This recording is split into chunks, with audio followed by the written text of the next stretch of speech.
so happy and proud. მე ვარ ქართველი, მაშასა და მე ვარ ევროპელი.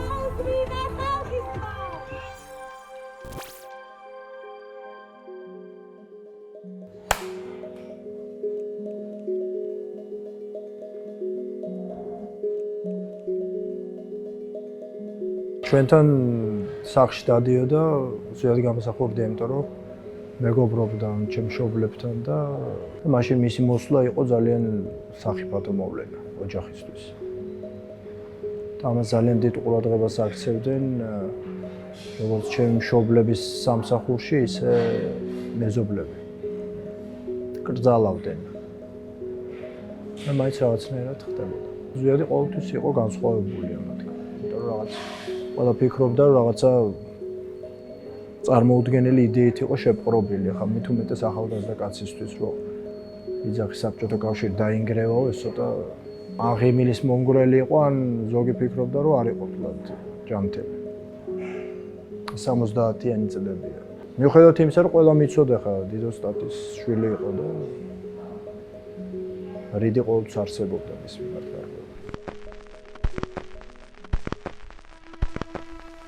80-იან წლებში და 90-იანების თითქმის ბოლომდე არავის არ წარმოედგინა, რომ დამოუკიდებლად საქართველოს შეიძლება ეარსება. 9 აპრილმა განსაკუთრებით დიდი წვლილი შეიტანა. იყო ესეთი მომენტი, როდესაც ბებია ჩემთან ვიყავი უკვე საბურთალოს ქუჩაზე, ესეთი პირველ სართულზე გადადიოდა ფანჯრები და ქალები მოდიოდნენ და თქვეს, რომ სტუდენტებს ტანკებმა გადაუარესო. აი მაშინ მოხდა ჩემთვის დაშორება, ტანკი, რომელიც იყო საბავშვო ბაღში მთავარი სათამაშო და ყველაზე ისეთ საამაყო საბჭოთა ბავშვისთვის და სტუდენტები, რომლებიც და ქალები, რომლებიც გასრისეს და დაჭრეს. როგორც მე დავინახე, რომ ტანკი სხვა არის და ჩვენი სტუდენტები სხვა არის, ასე დაინახა საქართველომ, რომ ამ პროცესს გადის დღეს უკრაინა. უკრაინა დღეს ხედავს, რომ ის რუსეთი, რომელიც ნაწილიც ის იყო სინამდვილეში მომართული მის გასანადგურებლად. აი ეს ცნობიერება ჩვენთან 99 წლის 9 აპრილს მოვიდა რაღაცნაირად აფეთქებასად. რამაც სამუდამოდ ჩახერგა ეს გზა უკან. აი ეს პროცესია დღეს უკრაინაში. პრინციპში 35 წლით გვიან. 2004 წელს 10 მაისს პრეზიდენტი ბუში რო იყოს ჩამოსული, მან თქვა, რომ თქვენ დამოუკიდებლობა შეწყდა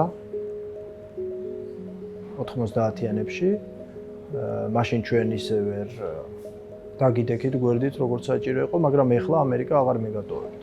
აი ზუსტად ესეთი ახსნა მაქვს მეც ამის, რომ 2003 წლის შემდეგ საქართველოს შედგა როგორც დასავლური ტიპის სახელმწიფო. მაგრამ არა როგორც თავისუფალი საზოგადოება. როდესაც საზოგადოება არ არის თავისუფალი, მის ხელისუფლებას ყოველთვის აქვს ცდუნება გახდეს ავტორიტარული და მოეპყრას მას ისე, როგორც თავისუფალ საზოგადოება არ იგუებდა. 2003 წლიდან იმ რეჟიმის მმართველობა რო დავახასიათო, მან ძალიან მაღალი თამასა აიღეს თავიდანვე. სახელმწიფო ინსტიტუტები, პოლიცია, ჯარი, იუსტიცია და ამ შემდეგ შედგა როგორც ინსტიტუტები.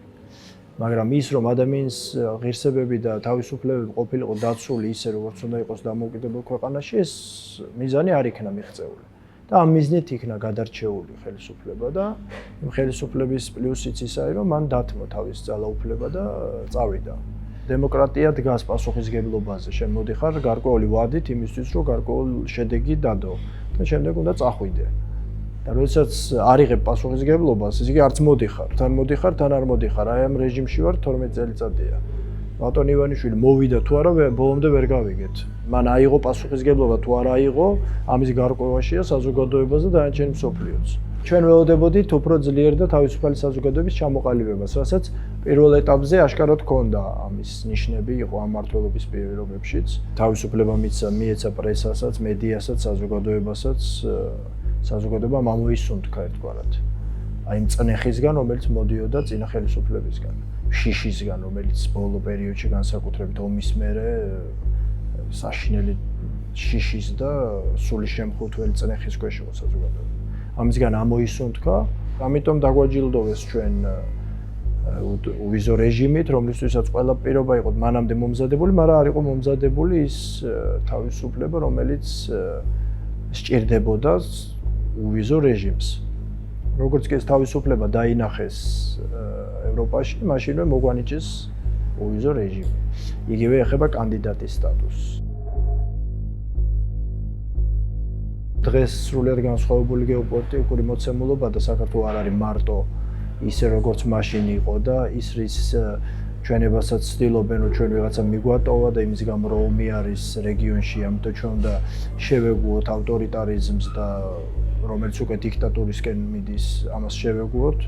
ამას არ ვეთანხმები ამ რეალობას, ამ გეოპოლიტიკურ მოცემულობას და ასეც რომ იყოს, ვფიქრობ, რომ საზოგადოება ისევ იქცევა, როგორც იქცეოდა 90-იან წლებში, იმიტომ რომ ისევ ნებისმიერ გეოპოლიტიკური მოცემულობის მიუხედავად აგრძელებს ბრძოლას თავისუფლებისთვის და არ ეგუება იმას, რომ საფრთხის წინაშე დგება მედია, არასამთავრობო ორგანიზაციები, ჩვენი თავისუფლება, საჯარო მოხელეები, ყველა მიდის ძალიან მაღალ თანხებით დაფინანსებული ანტიდასავლური კამპანია ქვეყანაში, რომელიც ტვინს ურეცხავს საზოგადოებას, რომ დასავლეთი არის მტერი და ამ დროს რუსეთის ხსენება არ არის. ხდება ცნებების ჩანაცვლება. ახლა რაც ხდება, ეს განსაკუთრებით 29 აპრილის შემდეგ, ეს არის კვეთრი უკუსლა. კვეთრი ხისტი უკუსლა დემოკრატიიდან, ავტორიტარიზმისკენ და დიქტატურისკენ. რაღაცა პარანოიდალური უკუსლაა. და ამიტომ დგას საზოგადოება გარეთ, რომ ის რა მონაპოვარიც გვაქვს 91 წელს, ის რა მონაპოვარიც გვაქვს 2003 წელს, 2012 წელს და ამის დაკარგვა არ მოხდეს. და უკარგავთ ყველაფერს, ინსტიტუტები იშლება, დემოკრატია იშლება და საბოჯამში ეს მიდის დამოუკიდებლობის დაკარგვასთან და ამიტომ დგას ხალხი გარეთ. და იმედი მაქვს, რომ ძალიან წარმატებულად და შედეგიანად. არა, გამოვრიცხავ მაგას. გამოვრიცხავ. იმიტომ რომ ჩვენ ისეთი ვფიქრობ, რომ მაინც ძალიან საღი საზოგადოება არის. და ვინც არ უნდა მოექცეს ხელისუფლებაში ის კურსი, რომელ კურსითაც დღეს მიყავთ ქვეყანა, ის ხელისუფლება ვერ შენარჩუნა. ამიტომ არც ერთი წუთით არ შემშინები იმის, რომ ეს რამე უკან წავა, ან რამე დაინგრევა, ან პირიქით, მათ ნაცვლად უფრო მეშინია. მეშინია ისეთ პასუხისმგებლობებს იღებენ ისეთ ცუდ საქციელზე, რომ ეს არავის არ ავიწყდება არასდროს. ქვეყანა მაინც განვითარდა 91 წლის მერე, მაგრამ ვინც ცუდად მოიქცა, ყველას დამძიმებულია ტვირთით და პასუხისმგებლობით. ამ პატარა ქვეყანაა და ჩვენ როდესაც ამდენს აშავებს საკუთარი საზოგადოების წინააღმდეგ, მე აქ ცხოვრება ცუდ ძნელია. ვინც დააშავა, ყველაფერი გამოვლინდა, ყველაფერი ცხადი გახდა და ვერავინ ვერ ზიდა ეს ტვირთი. მორალური ტვირთი ვერავინ ვერ აიტანა. ამიტომ რამდენადაც პატარაა ქვეყანა, იმდენად მჭიდროა და უსინდისობა იმდენად უფრო აღჭობს. აი ხაც თუნდაც ერთი მხრივ ეს არის საშინელი პროცესი, როდესაც სასამართლოები ფაქტიურად იქცა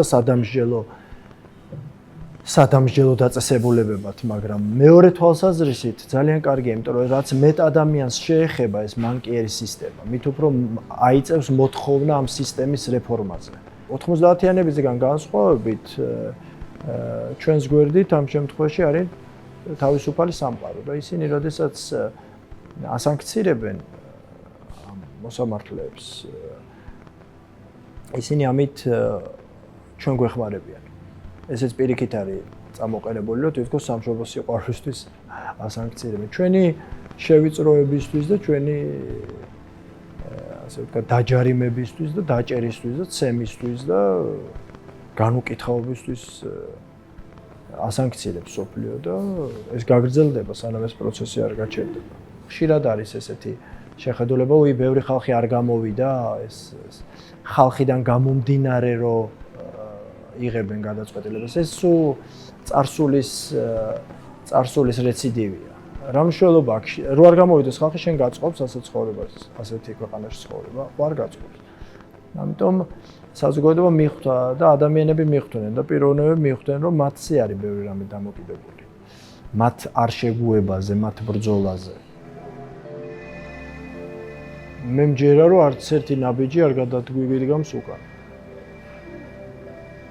დამოუკიდებლობის მოთხოვნის დღიდან არც ერთი ნაბიჯი არ გადაგვიდგამს უკან.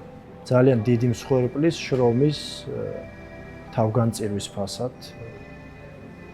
ქალები, ვინც დღეს მუშაობენ საზღვარგარეთ და არჩევენ აქ ოჯახებს, შვილებს, მათ არც ერთი საათი არ გადაუდგათ ნაბიჯი უკან. გმირული ეპოპეაა. We are so happy and proud. მე ვარ ქართველი, მაშასა და მე ვარ ევროპელი.